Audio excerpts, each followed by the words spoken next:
guys, I'm going to talk about the low back today. So the lower back is a relatively small area on your body, but there are so many things that connect and impact this area.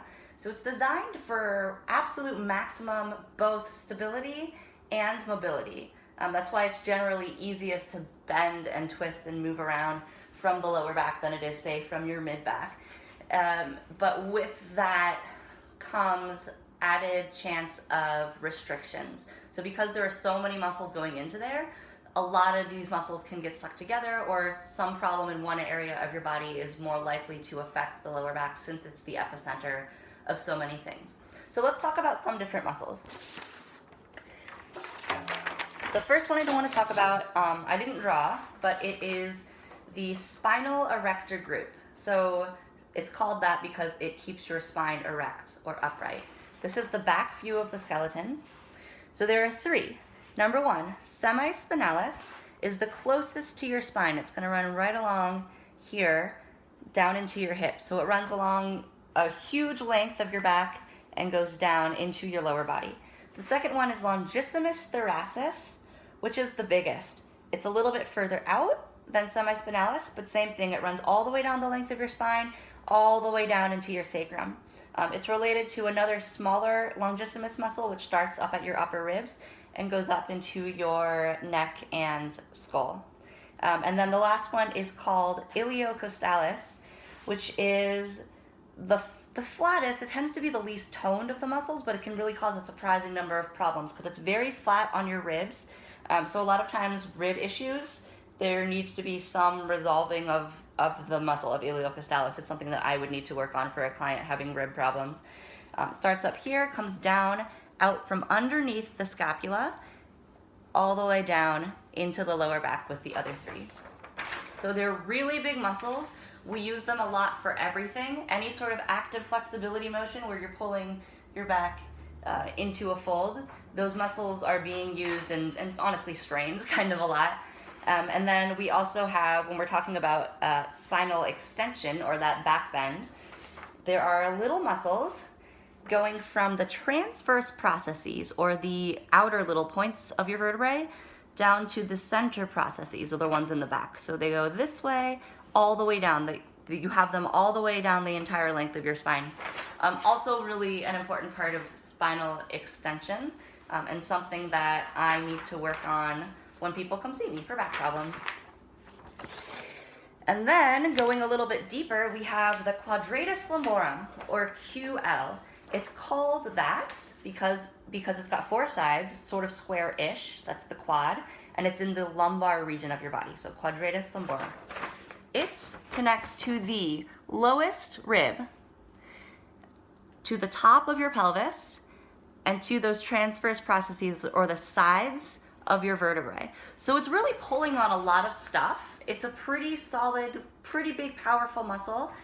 Its main action is hip hiking. So what it's supposed to do is take your pelvis and lift it up this way.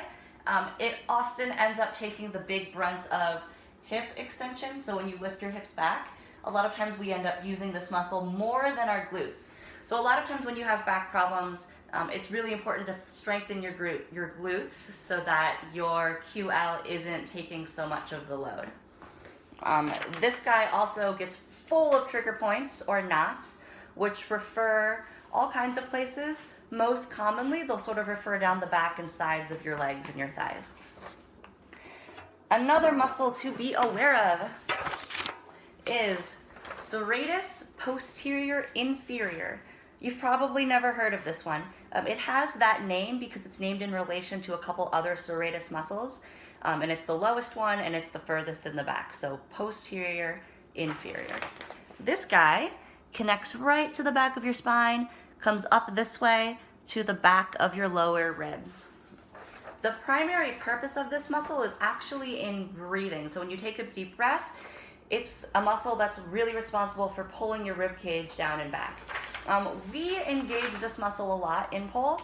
You just don't really think of it because it just goes in the category of engaging your rib cage. It's just sort of included in that motion.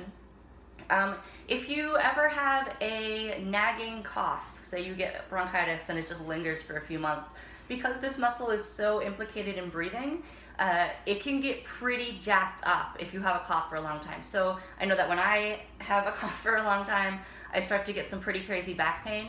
That's a huge part of what this muscle, the problems that this muscle can cause, is that when your breathing is impacted, it can start to seize up, get stuck to other things, and really cause some significant back discomfort. The next muscle group we got to talk about is the abs. So your abs are real complicated because there are really important organs in your abdomen, but your rib cage stops here. So in order to protect everything that's in there, there's a huge network of abdominal muscles. So you have rectus abdominis, which is that six-pack muscle. It goes straight here. Then you have your internal and external obliques, which wrap around. One goes down this way, and one comes up the other direction. So they're crisscrossing. And then transverse abdominis, which is your donut. It just goes right around in a perfect circle. They're very deep. They have a lot of potential to make you super buff. And yes, a massage therapist can work on your abs. And I probably should do it more often, but usually there are just so many other pressing issues. Last one, psoas. Bam. So this guy goes from the sides, those transverse processes, and the front of your spine, down through your abdominal area, past your pelvis, to your leg. Its primary motion is to lift your legs up, to flex the hips. However, because it does attach to your spine, it can also be a really big player in lower back discomfort because it's pulling and compressing. So when someone comes to me for low back problems, I will always start working on the lower back. Usually the erectors and the QL are the first place I'm going to go. But because there are so many things connected, it's important for me as a massage therapist to understand those connections and to know that I might have to work on the hips or the hamstrings or the abs or some of the muscles, higher in the back. You can absolutely resolve some lower back discomfort by strengthening the glutes, by stretching, by rolling things out. But because it's such a deep, complex area, there isn't really a huge substitute for massage therapy that's gonna be the magic bullet for this. So yeah, this is also kind of a plug for me, but you should go see a massage therapist about this stuff, because back problems can make you pretty miserable. My website is PoleStrongBodyworks.com, and if you are broke but still broken, come see me and we'll work it out. I will never turn anybody away.